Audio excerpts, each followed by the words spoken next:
अब जरा ध्यान से देखिए, नेक्स्ट पॉइंट है बफर सोल्यूशन। क्या है? बफर, जफर नहीं, बफर सोल्यूशन। बफर सोल्यूशन क्या होता है, जरा ध्यान से देखो। It is the solution which resist the change in pH when a small amount of strong acid or base is added to it। ये ऐसा सोल्यूशन होता है कि अगर इसमें गलती से थोड़ा सा एसिड या बेस गिर जाए तो ये उसकी एसिडिटी को यानी पीएच को मेंटेन करके रखता है। कैसे, वो अपन देखेंगे यहां पर। क्योंकि नॉर्मली क्या होगा, अगर कोई सोल्यूशन में एसिड गिर जाए तो अंदर H+ आयन बढ़ जाएंगे ना, तो एसिडिटी बढ़ जाएंगी ना। जैसे आप लोग कुछ खट्टा खा लेते हैं तो आप एसिडिक खा रहे हैं ना, जिससे एसिडिटी क्या होती है, बढ़ जाती है। कल बताया ना मैंने आपको, पानी पूरी, मजेदार पानी पूरी, बेचारा इतनी मेहनत से बनाता, उंगलियां डुबा डुबा के। आप लोग बोलते हैं ना वैसा टेस्ट घर में नहीं आता, तो कैसा आएगा ऐसा टेस्ट, ऐसा टेस्ट। तो हाँ, तो वो जो मेहनत से बनाता है, खैर वो तो अलग पार्ट है, जो आपको टेस्ट आता है। लेकिन जो एक्चुअल है वो क्या है, टार्टरिक एसिड, इमली है ना। हाँ, अंदर जाने के बाद H+ आयन बढ़ जाते हैं। H+ आयन ऑलरेडी आपका स्टमक दिन भर में से मैंने बताया ना 1.5 लीटर HCl तैयार करता है स्टमक वॉल। ऊपर से आप और एसिडिक चीजें खा रहे हैं तो H+ आयन बढ़ जाते हैं, और H+ आयन बढ़ गए तो आपको मालूम क्या होता है, H+ आयन एक्टिव रहते, डाइजेशन फास्ट कर देते। डाइजेशन फास्ट हुआ तो आपको मालूम है क्या होता, भागना पड़ता। और बराबर है कि नहीं है, तो आपकी रनिंग शुरू हो जाती है। हाँ, तो एसिड गिरने पर एसिडिटी बढ़ जाती है। आपको पता है आपके स्टमक में बफर सॉल्यूशन है, कार्बोनिक एसिड, वो मेंटेन करता है। वही पॉइंट यहां पर देख रहे हैं हम, जरा ध्यान से देखो। ऐसे ही अगर किसी सॉल्यूशन में स्ट्रॉन्ग बेस गिर जाए तो OH- बढ़ जाएंगे, तो उसका पीएच क्या हो जाएगा, पीएच कम हो रहा मतलब एसिडिटी बढ़ रही है, पीएच बढ़ रहा है मतलब एसिडिटी कम हो रही है। समझा आपको? तो साइंटिस्ट इस बात में बहुत ज्यादा इंटरेस्टेड थे कि बहुत सारे ऐसे रिएक्शन है जिसमें अपने को पीएच को मेंटेन करना पड़ता है, कि अगर कोई रिएजेंट एक्स्ट्रा उसमें कोई एजेंट्स गिर जाए तब भी उसने रिएक्शन का पीएच चेंज नहीं करना चाहिए। जैसे पेनिसिलिन वगैरह बनाते टाइम, वैसे ही बहुत सारे जो है एम्पिसिलिन है और बहुत सारे ड्रग्स है जो बनाते टाइम पीएच को मेंटेन करना जरूरी है। ओके, पीएच को मेंटेन करना जरूरी है, तो इसलिए बफर सोल्यूशन का होना वहां पर जरूरी है। इवन हमारे ब्लड का जो पीएच है वो 7.4 है। आपको पता है 0.4 नीचे यानी 7 हो गया, 0.4 आगे यानी 7.8 हो गया, तो हम सीवियर कंडीशन में जा सकते हैं। हाँ, इसलिए 7.4 मेंटेन होना जरूरी है। तो नेचुरली अल्लाह ताला ने हमारे बॉडी में ऐसे कुछ बफर सोल्यूशन रखे हैं जो उसको मेंटेन करते हैं, लेकिन एक लिमिट तक। तो बफर का मीनिंग क्या होता है, विच रेजिस्ट।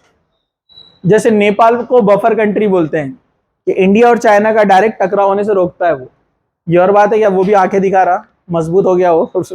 ठीक है, वैसे ही आपको पता है ट्रेन के डब्बे रहते ना, उसके बीच में शॉकअप रहते, देखे आपने, बड़े बड़े लोहे के, उसको भी बफर कहते हैं। दोनों डब्बों को टकराने से बचाते हो, इनको बफर कहते हैं। तो बफर जो बीच में रेजिस्ट करता है, कंट्रोल करता है, उसको कहते हैं बफर। तो बफर सोल्यूशन मैंने डिफाइन तो आपको कर दिया, द सोल्यूशन विच रेजिस्ट, रोकता है मतलब, ठीक है, या बैलेंस करता है। The solution which resist the change in pH when a small amount of strong acid or base is added to it। जाओ जाओ, थोड़ा पॉज करो, पानी दो उनको। नाउ सी, 3 टाइप के बफर होते हैं, एसिडिक बफर,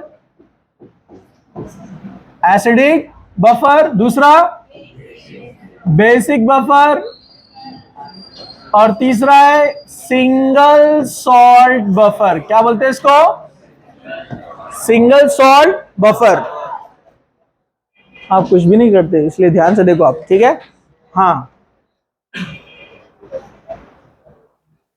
3 टाइप के होते हैं, acidic, basic and single salt. Okay, तो पहला हम देखते हैं एसिडिक बफर। जरा ध्यान से देखिए आप लोग, acidic buffer. What is acidic buffer? It is the solution of weak acid and salt of its strong base. कैसे लिखे बात समझ में आएगा. It is the solution of weak acid. तो मैं एक वीक एसिड ले लेता हूं CH3COOH plus salt of its strong base. इसी का सॉल्ट बनाने का, लेकिन जब आप H निकालेंगे तो किसको लेकर आएंगे? स्ट्रॉन्ग बेस वाले पार्ट को, यानी CH3COONA. It is called acidic buffer. इसको कहते हैं एसिडिक बफर.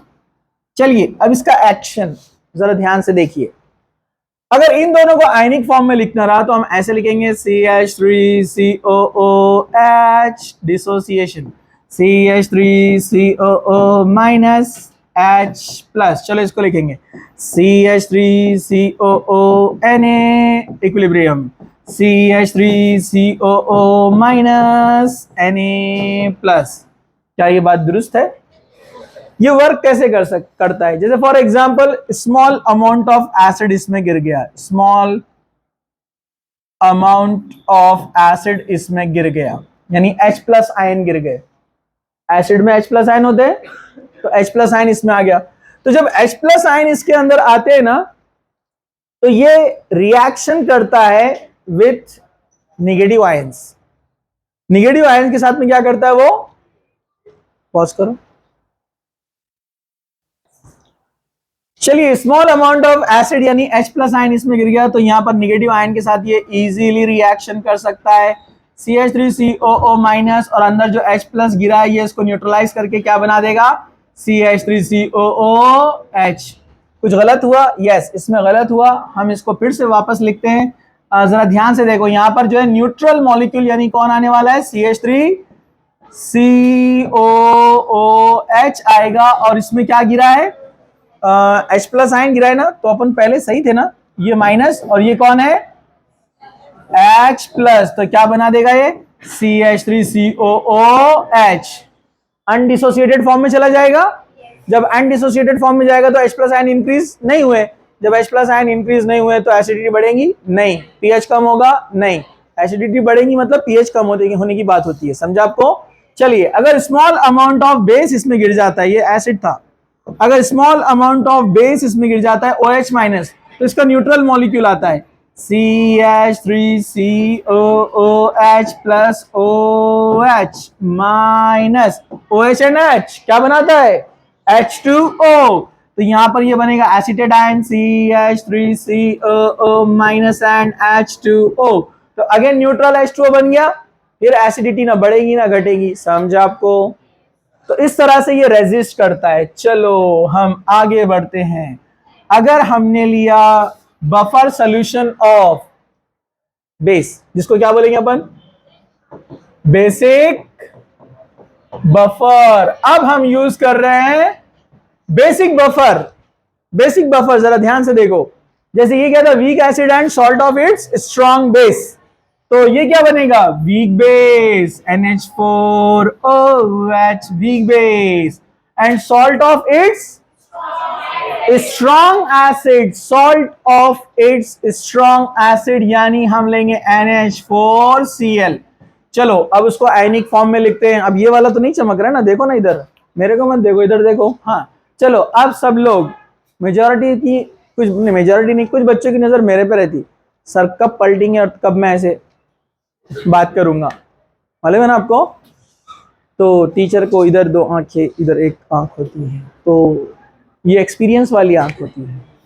ठीक है, तो सब लोग जाग रहे हैं. वेरी गुड, जागते रहो. तो अब इसका एक्शन कैसे यहां पर हम देखेंगे. थोड़ा ध्यान से देखो.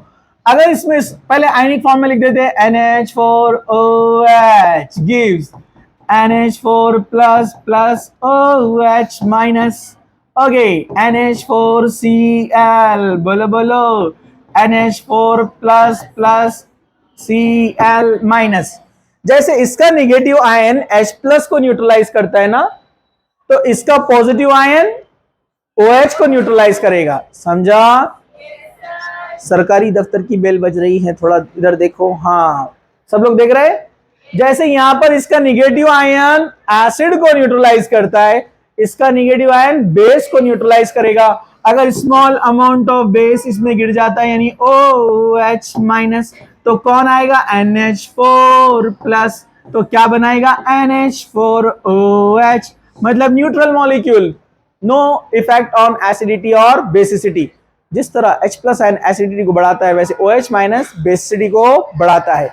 अब यहां पर हम आगे बढ़ते हैं, अगर इसमें स्मॉल अमाउंट ऑफ एसिड गिर जाता है तो इसका कौन न्यूट्रल मॉलिक्यूल आएगा, जैसे वहां पर न्यूट्रल मॉलिक्यूल आया था बेस के साथ, तो यहां किसके साथ आएगा एसिड के साथ, और ये बन जाएगा OH और H H2O, और अंदर तैयार होंगे NH4 plus ion and H2O।